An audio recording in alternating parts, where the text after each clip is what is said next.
우리 상남교회는 이제 73년의 역사입니다. 그런데 이 73년의 역사 동안 4번의 성촌 건축이 있었습니다. 한 가정집에서 시작되어졌던 우리 상남교회가 1952년에 용지리 224번지에 있는 적상가옥을 매입을 해서 리모델링 수준으로 성전이 이제 처음 지어지게 됩니다. 그 당시 교인 총수가요, 유아까지 합쳐서 17명이었습니다. 그리고 두 번째 성전은 1959년에 용지리 230-1번지에 361평의 땅을 매입을 하게 됩니다. 그리고 그곳에서 두 번째 성전이 건축되게 되고 입당을 하게 됩니다. 당시의 교인 수가 56명이었습니다. 그리고 세 번째 성전은 1980년에 1월 7일 중앙동 20번지 1호 300평 규모 그리고 지하실 60평 규모의 예배당을 기공하게 되고 1985년에 보니까 한 몇 년 시간이 많이 걸렸더라고요. 한 거의 5년이 걸렸더라고요. 그 시간에 걸쳐서 성전이 건축되면서 입당 예배를 드리게 됩니다. 그리고 네 번째 성전이 지금 현재 우리가 예배를 드리고 있는 지금 현재의 성전입니다.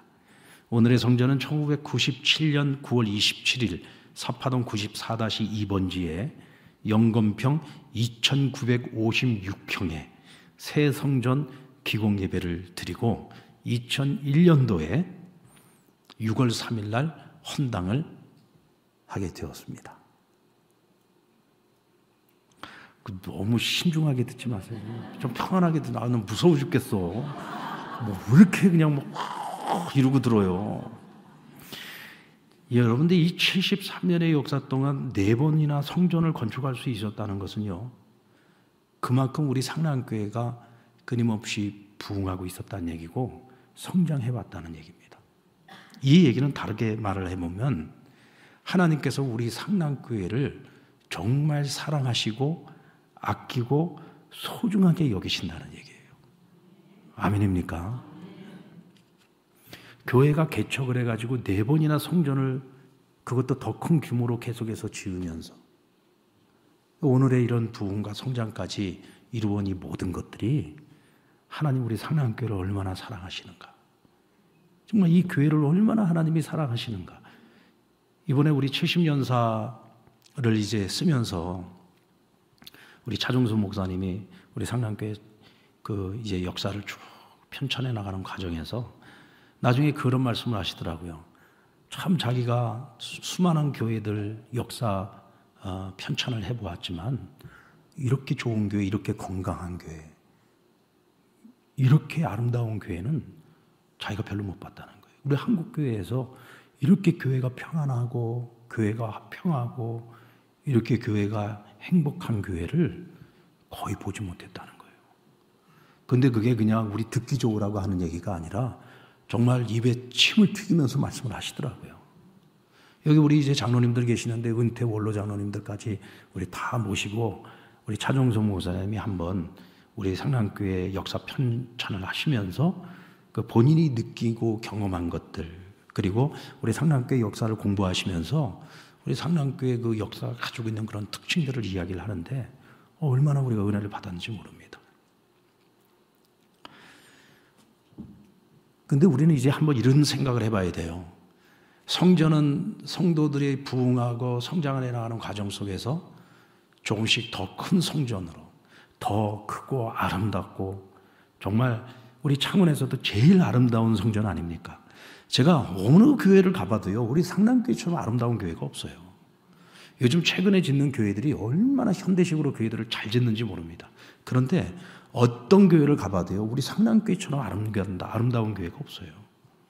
근데 너무 아름다워서 좀 공간이 조금 더 있었으면 좋겠다 싶은데 이 공간을 조금 잘라먹은 부분이 있어요. 그래도 상관없어요. 이렇게 아름다운 교회가 없다니까요.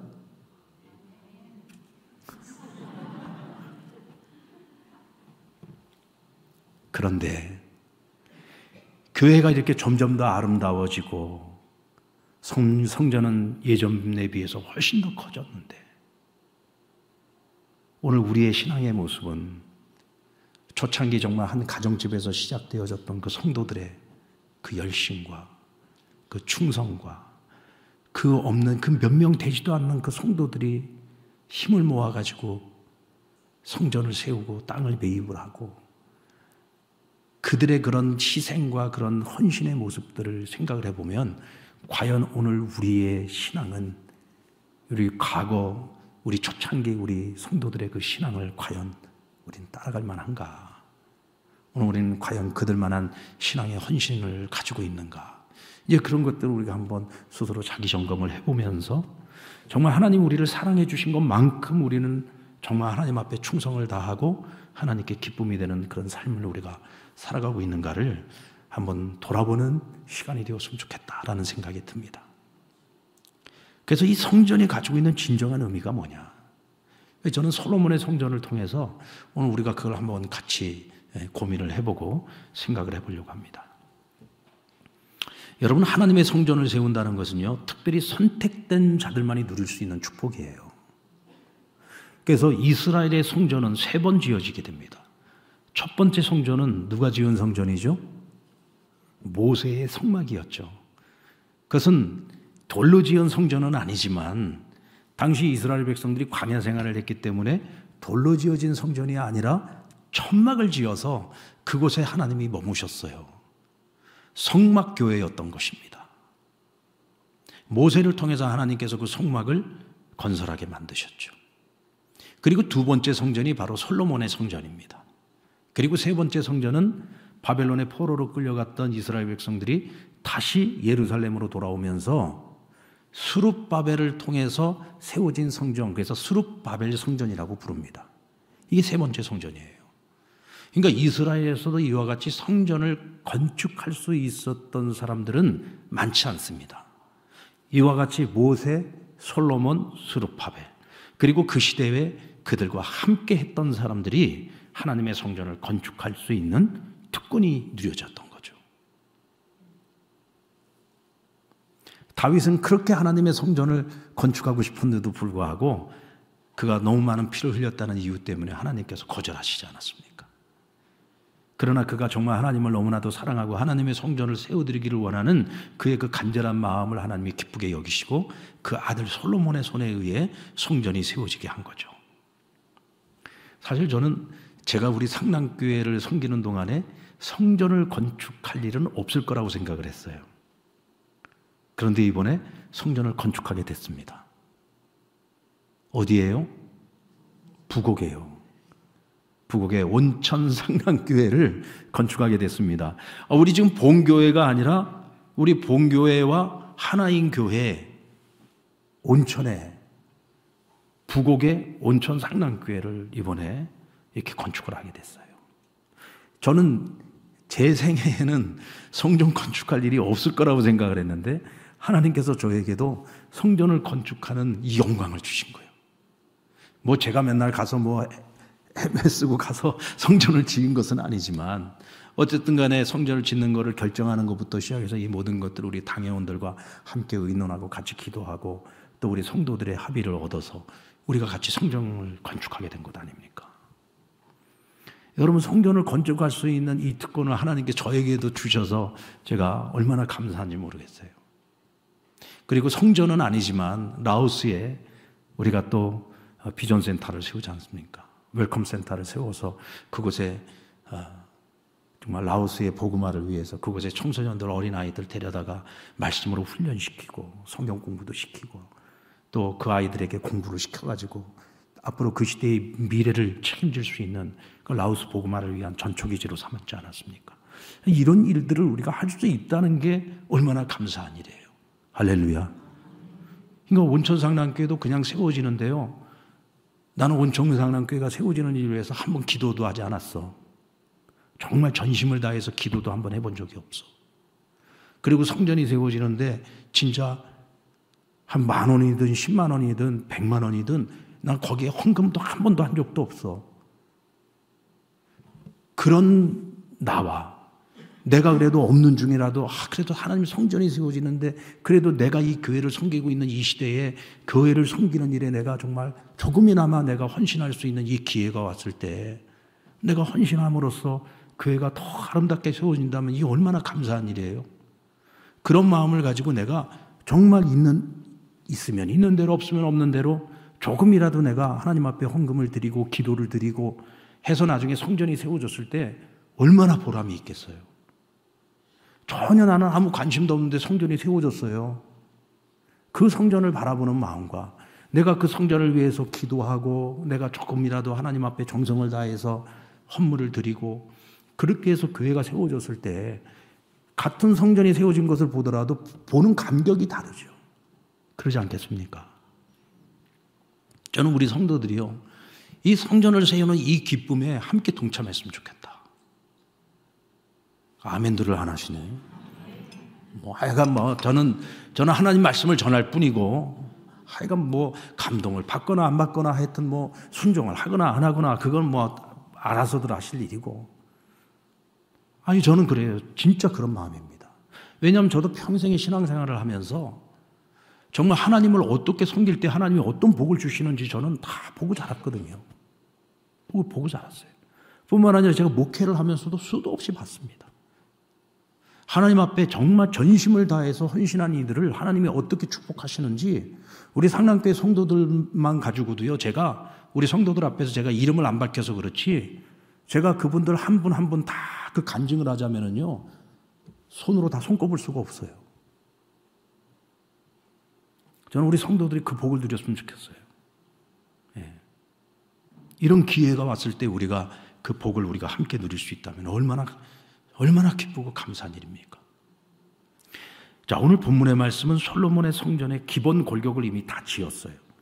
그리고서 이제는 내부 공사를 들어갑니다. 그래서 성전의 내부 구조를 어떻게 설계하고 어떻게 그 안을 장식하는지 이제 그것을 설명하고 있는 내용이 오늘 본문 전체를 이루고 있습니다. 자, 그런데 그 중에서도 오늘 본문에서 가장 중요한 내용은 11절과 13절 내용이에요. 자, 우리 11절 13절 내용 우리 다시 한번 읽어보겠습니다. 시작. 여호와의 말씀이 솔로몬에게 임하여 이르시되 내가 지금 이 성전을 건축하니 내가 만일 내 법도를 따르며 내 율례를 행하며 내 모든 계명을 지켜 그대로 행하면 내가 내 아버지 다윗에게 한 말을 내게 확실히 이룰 것이요 내가 또한 이스라엘 자손 가운데에 거하며 내 백성 이스라엘을 버리지 아니하리라 하셨더라. 아멘. 이 말씀은요, 성전을 다 짓고 난 다음에 하신 말씀도 아니고 성전을 짓기 전에 하신 말씀도 아니에요. 성전을 짓고 있는 가운데 주신 말씀이에요. 지금 솔로몬이 열심히 성전을 지금 독촉을 해가지고 지금 성전을 짓고 있는 중인데 하나님이 갑자기 이 말씀을 주셨어요. 그래서 더 의미심장한 말씀입니다. 지금 뭐라고 말씀하셨습니까? 너가 나의 성전을 건축하니, 너가 지금 열심히 성전을 건축하고 있구나. 근데 솔로몬아, 잘 들어라. 너가 나를 위해서 아무리 아름다운 성전을 지어놓는다고 할지라도 내가 너에게 말한 법도와 율례를 따르지 않고 내가 너에게 준 그 계명을 지켜 행하지 않으면 너 복을 받을 수 없어. 너가 나의 그 계명을 지켜 행하면 내가 너를 반드시 복 줄 것이고 내가 이 나라를 떠나지 않을 거야. 그러나 너가 아무리 아름다운 성전을 지어놔도 너희가 내 말을 따르지 않으면, 내가 너희에게 준 이 아름다운 법을 지켜 행하지 아니하면 나는 너희와 함께 할 수 없고 나는 이 성전에도 머물 이유가 없어. 그걸 지금 말씀하고 계시는 거예요. 그러니까 솔로몬의 성전이 어떻게 지어졌느냐, 그 안에 전부 다 금으로 다 도배를 하고 그 안에 나무는 어떤 나무를 사용했고, 그것도 다 나름대로 의미가 있습니다만은, 그러나 그 어떤 것보다 중요한 것은 뭐냐, 그 성전이 얼마나 아름답냐, 규모가 어느 정도의 규모를 가지고 있냐가 중요한 것이 아니라 그곳에서 함께 예배 생활을 하고 있고 그곳에서 하나님을 섬기고 있는 사람들이 어떤 신앙을 가지고 있는지, 하나님 앞에서 어떤 모습으로 살아가고 있는지, 그게 더 중요하다는 거예요. 비록 교회는 작고 초라할지라도, 교회는 정말 지극히 작은 개척교회라고 할지라도 정말 그 교회를 섬기고 있는 성도들의 그 믿음과 신앙이 그 누구보다도 간절하고 열심히 있고 전심을 다하고 있다면 그들이 복받는 사람들이라는 거예요. 아무리 성전이 크고 아름답다고 할지라도, 그곳에 수천 명 수만 명의 성도들이 모여서 예배를 드린다고 할지라도 그들이 전심으로 예배하지 않고 전심으로 신앙생활하지 않는다면 하나님께서는 그곳에 있지 않겠다는 거예요. 너무나 중요한 말씀이죠. 사실 우리가 이것만 오늘 알고 집으로 돌아가도요, 오늘 말씀 끝입니다. 그만큼 오늘 이 말씀이 중요한 말씀이라는 거죠. 여러분, 그런데 실제로 훗날 이 화려한 성전이 어떻게 됐습니까? 이 솔로몬의 성전이 바벨론에 의해서 완전히 회파됐잖아요. 그리고 나중에 다시 세워진 스룹바벨의 그 성전, 나중에 헤롯에 의해서 더 크고 더 웅장하게 리모델링 되지 않았습니까? 그런데 어떻게 됐어요? 결국은 AD 70년에 로마에 의해서 완전히 회파돼 버리고 말았잖아요. 예수님께서 그 무너질, 나중에 정말 회파되어 버릴 그 성전의 모습을 보시면서 예수님 뭐라고 하셨습니까? 돌 위에 돌 하나도 남기지 않고 전부 허물어 버리실 거라 그랬잖아요. 왜요? 이 성전에 더 이상 하나님이 계실 이유가 없어요. 하나님이 떠나버린 성전은 그저 하나의 건축물에 지나지 않는 거죠. 여러분, 2000년의 유럽의 역사, 유럽의 기독교 역사를 보십시오. 얼마나 웅장하고 화려하고 아름다운 성전들이 많이 세워졌습니까? 지금도 유럽에 가보면은요, 정말 기가 막힌 성전들이 얼마나 아름답게 세워져 있는지 모릅니다. 지금 만약에 그런 성전 지으려고 하면 못 지을 거예요. 지금 같으면 그 성전을 지을 만한 열심도 없고 돈도 없고 노력도 없어요. 그런데 그 아름다운 성전들이 예배를 드리는 것이 목적이 아니에요. 그 교회를 존속시키기 위해서 평일에는 전부 다 개방을 해가지고 관광객들이 와서 전부 구경하고, 그렇게 해가지고 여러분들 간신히 들어오는 그 수익금 가지고서 교회를 지탱해 나가고 있어요. 그러니까 어떻게 처분하지 못하는 하나의 부동산에 지나지 않는단 말이에요. 하나님이 떠나버린 교회, 하나님이 떠나버린 나라, 하나님이 떠나버린 민족, 그들에게는 기대할 곳이 없어요. 바라볼 곳이 없습니다. 그러니까 유럽의 그 휘황찬란했던 그 기독교 역사를 자랑했던 그 나라들이 지금 어떻게 됐습니까? 교회는 텅텅 비고 그 나라들이 지금은 힘 다 잃어버렸잖아요. 세계를 주름잡았던 나라들이 지금 어떻게 됐습니까? 지금 다 별 볼 일 없는 나라들이 됐습니다.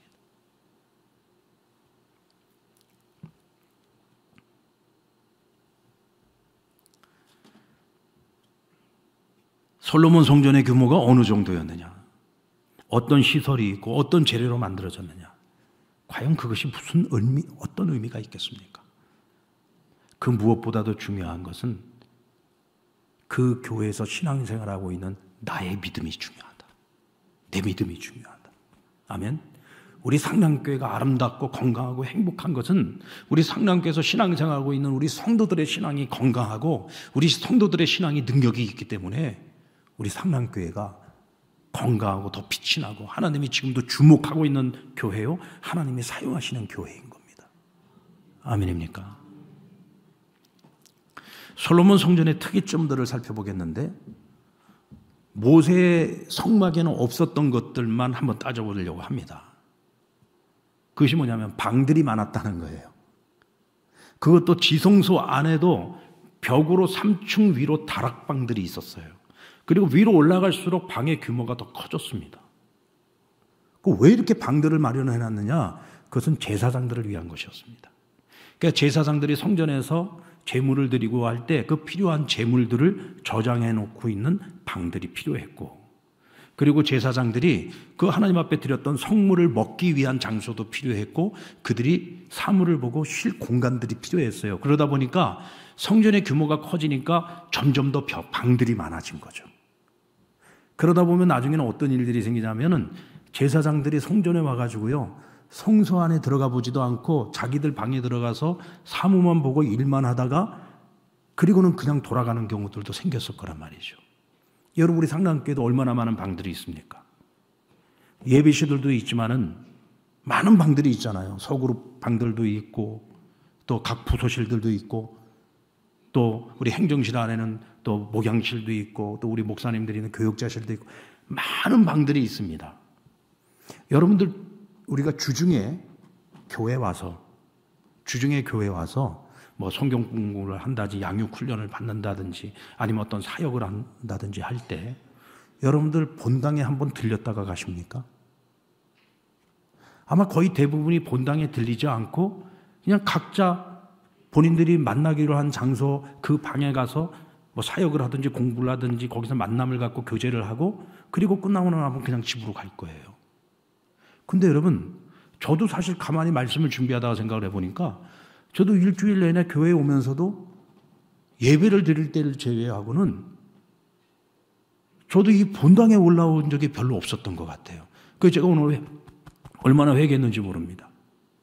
그래서 저는 오늘 마음을 딱 먹었어요. 어떻게 마음을 먹었냐면 무조건 교회에 오면 무조건 성전부터 올라와서 성전에 와서 먼저 기도하고 그리고 내려가서 업무도 보고 일도 하고 가르치기도 하고 내게 주어진 사역들을 해야 되겠구나. 이 예배당에 올라와서 먼저 하나님 앞에 기도하고 하나님과의 만남과 교제를 먼저 갖고 그리고서 우리가 뭘 해도 해야 되지 않겠느냐는 거죠. 여러분 우리 상남교회는 24시간 문이 열려 있어요. 이 본당은 언제든지 오면 문이 열려 있기 때문에 언제든지 들어와서 기도할 수 있습니다. 앞으로 우리 교회에 양육을 받든지 사역을 하든지 뭘 하기 위해서 만나든지 항상 오시면 먼저 본당부터 들리세요. 아멘. 여러분 성전에서 가장 중요한 것이 어디입니까? 하나님을 예배하는 곳이잖아요. 하나님을 예배하는 자리잖아요. 이곳에 먼저 올라와서 기도부터 하자고요. 그리고서 나머지 일을 할 때 사역을 해도 더 신이 나고 더 열심히 나고 그리고 성전을 바라보는 우리의 마음이 훨씬 더 애착도 가고 성전을 더 사랑하게 되고 하는 거예요. 여러분 꼭 그렇게 되기를 바랍니다. 성전의 내소는 성소와 지성소로 이루어져 있습니다. 이는 모세의 성막과 다르지 않은데 다만 규모와 재료에 있어서 달라요. 여러분들 성막에 들어가는 모든 목재는 전부 다 무엇으로 사용했죠? 어떤 목재를 사용했습니까? 조각목을 사용했잖아요. 조각목. 근데 이 조각목이 뭐냐면은 아카시아과의 나무예요. 그 왜 조각목을 사용했느냐? 광야 생활을 할 때 광야에서 얻을 수 있는 나무는 이 조각목밖에 없었어요. 근데 이 조각목은요, 굉장히 고약한 목재였습니다. 사실 목재로서 별로 쓸모가 없는 나무예요. 근데 광야에서 얻을 수 있는 나무는 이 나무밖에 없었으니까 이 조각목을 사용하게 된 겁니다. 심지어는 하나님의 언약궤를 만들 때에도 조각목으로 만들었어요. 그리고 나서 그 위에다 금을 입힌 거죠. 여러분, 나무로서는 가장 고약한 나무, 나무의 질도 별로 좋지 않고, 그리고 나무가 뒤틀려 있어가지고 이걸 갖다가 그냥 이걸 갖고 가구를 만들고 뭘 하는 것이 쉽질 않아요. 게다가 또 단단하게는 또 얼마나 단단한지 톱질도 잘 안 된다는 거예요. 그런데 여러분, 하나님께서는 이런 쓸모없는 조각목도 깎고 다듬고 하셔가지고 하나님의 성전을 짓는데 다 사용을 하셨단 말이죠. 심지어는 언약궤를 만드는데도 그 조각목을 다 사용하셨다는 거예요. 근데 거기다 금을 딱 입혀놓으니까 어떻게 돼요? 찬란하게 빛나는 영광스러운 언약궤가 되고 아름다운 지성소가 되지 않습니까? 여기 여러분 굉장히 깊은 의미가 있어요. 이 조각목은 이스라엘을 상징하는 거죠. 여러분 당시 이스라엘 민족이 어떤 민족이었습니까? 애굽에서 430년 동안 종살이하던 노예 족속, 히브리 족속이에요. 히브리라는 뜻은 헤브루로 이것은 원래 노예라는 뜻이에요. 노예. 그들은 그냥 근본이 노예인 거예요. 그랬던 사람들을 하나님께서 모세를 보내가지고 출애굽을 시키고 시내산에서 그들을 하나님의 백성으로 삼으셨잖아요. 왜 이스라엘이 거룩한 백성입니까? 왜 이스라엘이 위대한 백성입니까? 왜 이스라엘이 하나님의 백성이 되었습니까? 전적으로 하나님의 택함을 받은 거잖아요.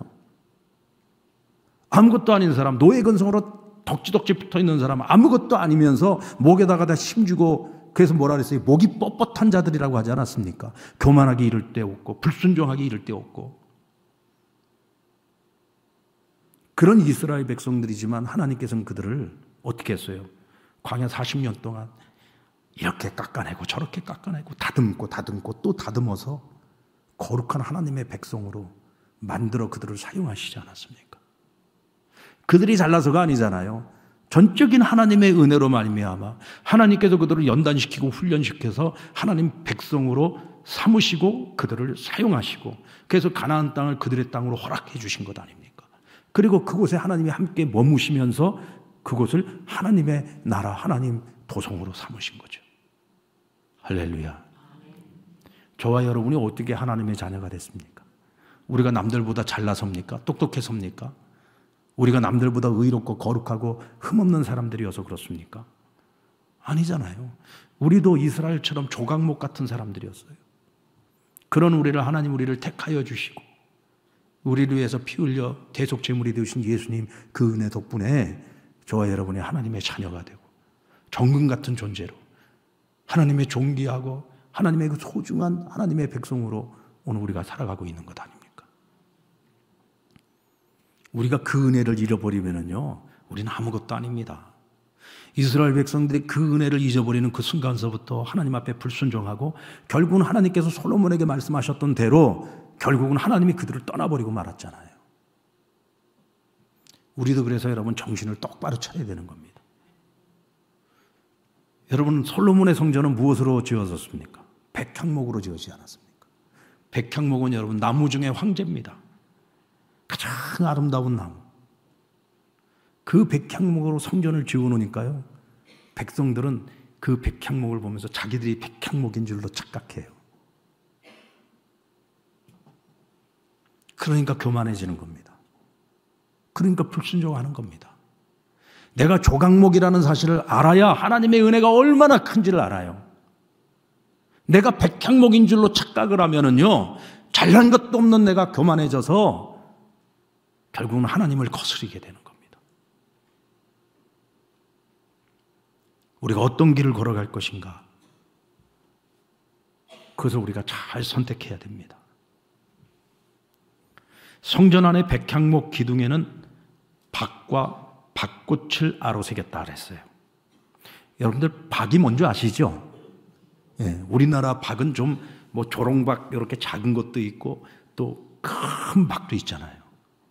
그 이스라엘의 박은 또 그들만의 또 독특한 박의 모양이 있는데 이 박을 새겨 놓으면서 또 동시에 거기에 박꽃을 같이 아로새겨 놓았다 그랬어요. 근데 여러분 이 박과 박꽃은 이스라엘 땅에서 가장 흔하게 볼 수 있는 그런 식물이고 또 꽃이라는 거죠. 그 왜 하나님의 그 성전을 짓는데 결국은 거기다가 또 다 금으로 입힐 건데 왜 거기에 이왕이면은 여러분 그 가나안 땅을 가장 상징적으로 얘기해 주는 열매가 어떤 열매입니까? 감람나무 열매도 있고 또 뭣도 있어요? 포도나무 열매도 있잖아요. 아, 이왕이면 거기다 포도나무 열매를 쫙 조각을 해놓으면 훨씬 더 풍성하고 아름답지 않겠습니까? 아닙니까? 거기다 감람나무 열매를 탁 해놓으면 얼마나 멋있겠어요. 근데 그게 아니라 그냥 가장 지극히 평범한 어디서나 흔히 볼 수 있는 이런 평범한 그 열매와 꽃을 거기다가 아로새겨놨다는 거죠. 여러분, 우리 하나님께서는 백향목과 같이 아름답고 그리고 황금과 같이 빛나고 정말 우리가 인간이 하나님 앞에 드릴 수 있는 최고로 가치 있는 것들을 하나님께 드려야 되는 것이 마땅한 일이죠. 그러나 또 한편 우리 하나님께서는 지극히 평범한 것을 기뻐하시고 지극히 평범한 것 가운데 하나님이 임하셔서 그곳에 하나님의 은혜를 끼치신다는 거예요. 할렐루야. 그래서 하나님께서 우리를 사용하기를 원하세요. 야, 이창규야, 난 너하고 같이 일하고 싶다. 난 너가 이러한 일에 너가 좀 쓰임받았으면 좋겠어. 그럴 때 우리는 어떻게 받아들여야 됩니까? 하나님, 나같이 쓸모없는 자, 나같이 부족한 사람, 지극히 평범한 나 같은 사람을 왜 쓰시려고 하는 거예요? 나보다 훨씬 더 잘나고 똑똑하고 훌륭한 사람 많은데 그런 사람들을 사용하시죠? 근데 하나님이 이렇게 말씀하시죠. 아니야, 나는 약한 너를 통해서 더 큰 영광 받고 싶어.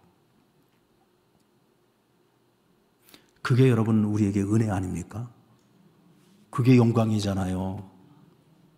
내가 잘나서가 아니라 정말 한없이 부족한 나인데 그런 나를 하나님이 쓰시겠다고 하니, 이 평범한 나를 쓰시겠다고 하니, 나보다 훨씬 더 잘나고 똑똑한 사람들 많은데 나같이 부족한 사람을 쓰시겠다고 하니 그게 감사한 것 아닙니까?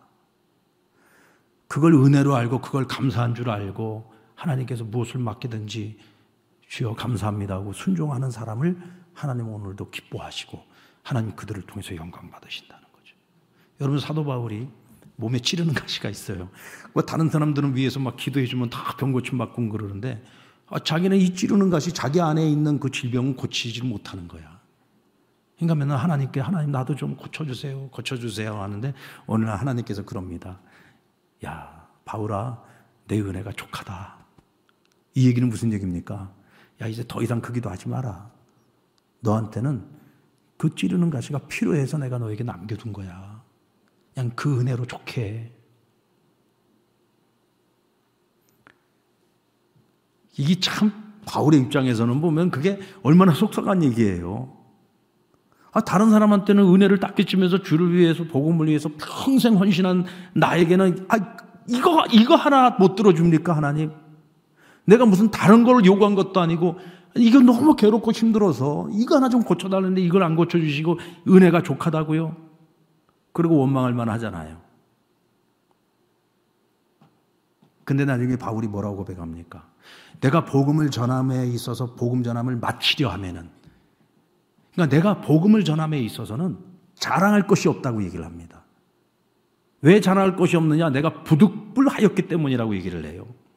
부득불하였다. 이게 무슨 얘기냐면 바울도 사람인지라 너무 힘들고 아프고 또 일이 막 자꾸 막히고 힘든 상황이 있을 때에는 복음 전하는 일을 좀 쉬고 싶어.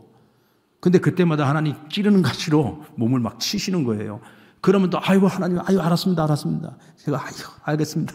그리고 또 나가서 또 복음 전하고 그렇게 내가 부득불 억지로도 내가 나가서 복음 전할 때가 있었다는 거예요. 그래서 내가 복음 전하는 일에 있어 내가 자랑할 것이 없다. 이 참 겸손한 고백이죠. 여러분 우리가 약할 때 하나님께서 우리를 강하게 하시고 연약한 우리를 통해서 하나님은 영광 받기를 원하십니다. 완전한 바울을 사용하셨던 게 아니에요. 찌르는 가시를 가지고 있었던 그 연약한 바울을 통해서 하나님은 그 누구보다도 큰 영광을 받으셨던 것입니다. 오늘도 하나님 우리를 그렇게 사용하기를 원하시는 줄로 믿습니다. 그리고 하나님의 지성소 안에 감람나무를 깎아서 만든 두 천사, 두 그룹이 있는데 이 그룹의 날개가 얼마나 큰지 이 지성소 안을 거의 다 뒤덮고 있다고 보시면 돼요. 그리고 이 날개를 이렇게 쫙 펼쳐가지고 두 개의 그룹이 서로 날개를 거의 맞대고 있어요. 여러분들 이 지성소 안에 두 그룹의 날개로 이렇게 딱 맞닿아서 전체를 감싸고 있는 그 모습을 보면 천사가 이렇게 하나님을 딱 옆에서 수호하고 있구나 라는 것도 우리가 생각을 할 수가 있겠지만 또 다른 의미에서 보면은 주의 날개 아래에 있는 하나님의 백성들, 하나님의 그 자녀들을 하나님께서 지키시고 보호하신다는 의미가 있는 겁니다. 그래서 여러분 찬송가 419장 우리가 굉장히 즐겨 부르는 찬송가인데 주 날개 밑 내가 편안히 쉬네. 주 날개 밑 내가 편안히 쉬네. 밤 깊고 비바람 불어쳐도 아버지께서 날 지켜주시니 거기서 평안히 쉬리로다. 주 날개 밑 평안하다. 그 사랑 끊을 자 니뇨. 주 날개 밑 내 쉬는 영혼 영원히 거기서 살리. 제가 목이 조금 안 쉬었으면 조금 더 잘 불렀을 텐데 네. 주님의 날개 아래서 살아갈 때 우리가 평안할 수 있잖아요. 지난주 설교 말씀처럼 하나님 내 편 되시고 내가 하나님 편 되시면 하나님께서 우리를 돕는 자들 중에 함께 하시는 하나님, 우리가 그 하나님을 찬송하면서 살아가듯이 주 날개 밑에 거하는 오늘 우리의 삶을 하나님이 지켜주시고 보호해 주시고 그 하나님의 그 날개로 우리를 인도해 주신단 말이죠. 할렐루야. 오늘 우리의 삶에 어떤 어려움이 있습니까? 어떤 풀리지 않는 숙제가 있습니까? 여러분들 낙심하지 마십시오. 그 낙심은 마귀가 주는 마음이고 마귀가 가장 기뻐하는 일이에요. 우리가 낙심하지 말아야 되는 이유는 뭐냐? 하나님 내 편이시니까 낙심하지 말아요. 나를 돕는 자들 중에 함께 하시는 하나님을 우리 믿고 의지하니까 낙심하시면 알아요. 주님의 날개 밑에 우리가 거하고 있잖아요. 여러분 지금 이 시간에도 이 성전에 하나님 천사들이 두 날개를 쫙 펴고 주의 날개가 우리를 지키시고 보호하시고 오늘 이 시간에도 우리에게 은혜를 주시고 오늘도 이 말씀을 통해서 하나님 우리에게 지금 은혜를 쫙 끼쳐주고 계시는 것 아닙니까? 할렐루야. 그러니 여러분 낙심하지 마세요. 두려워하지 마세요.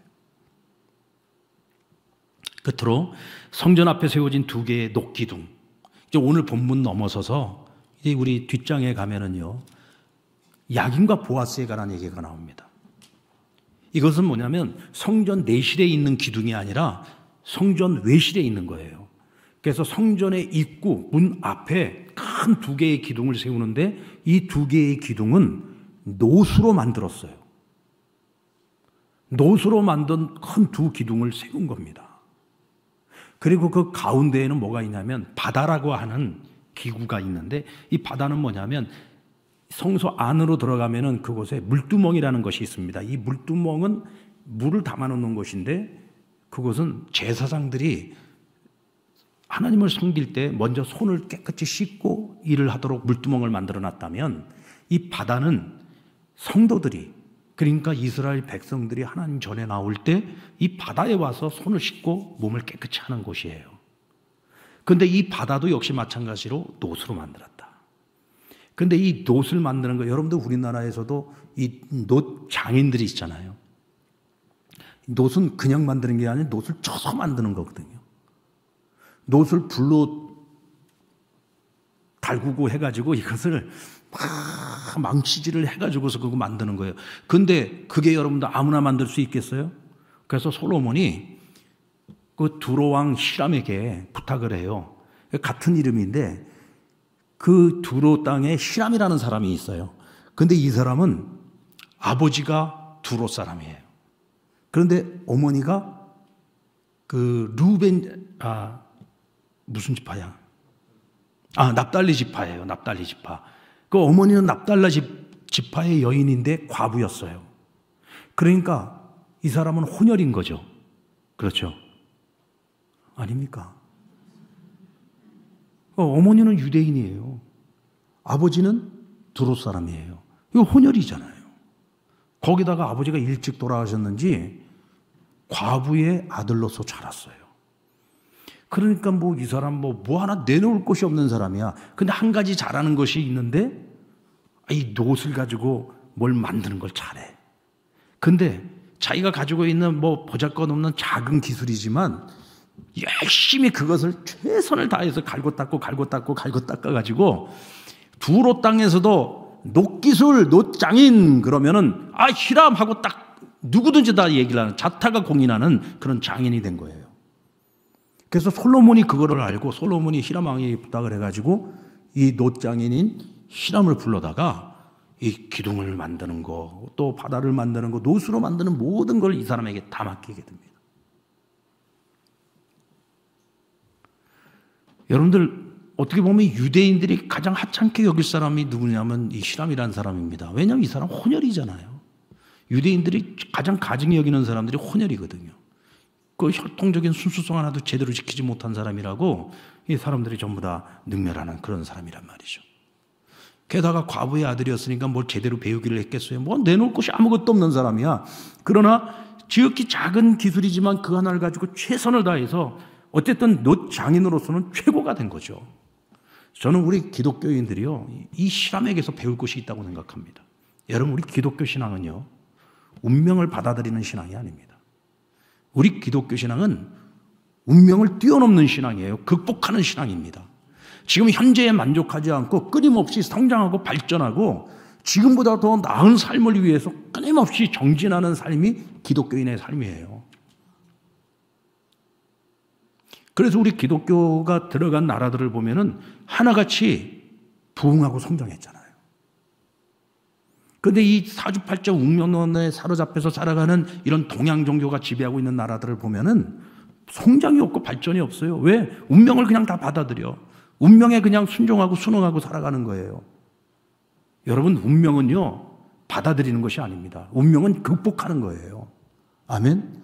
이 히람이라는 사람은 자기 운명에 그냥 좌절하고 절망하고 낙심하고 그냥 그저 그런 인생으로 살아가지 않고 내가 할 수 있는 것이 크든 작든 그 일에 최선을 다해서 그 분야에선 최고가 됐잖아요.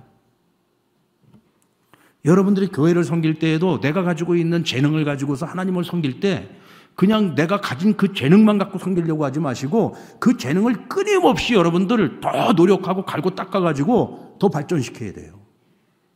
할렐루야.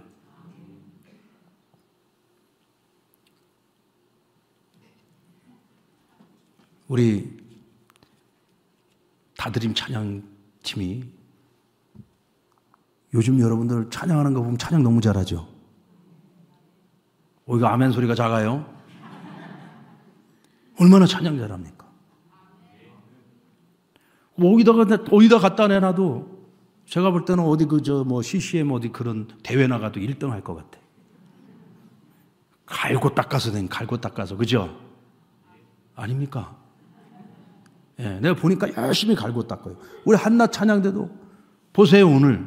작은 입을 크게 벌려가지고 오늘 막 얼마나 은혜롭게 막 찬양하자.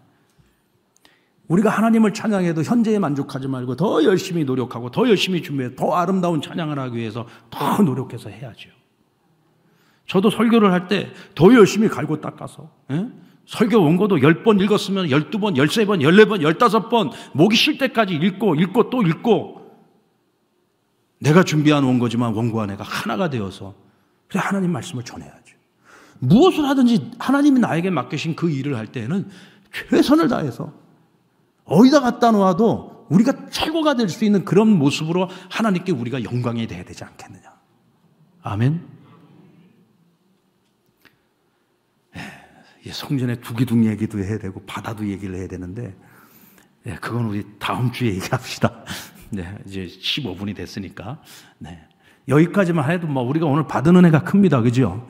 여러분 다른 거 다 잊어버려도 좋아요.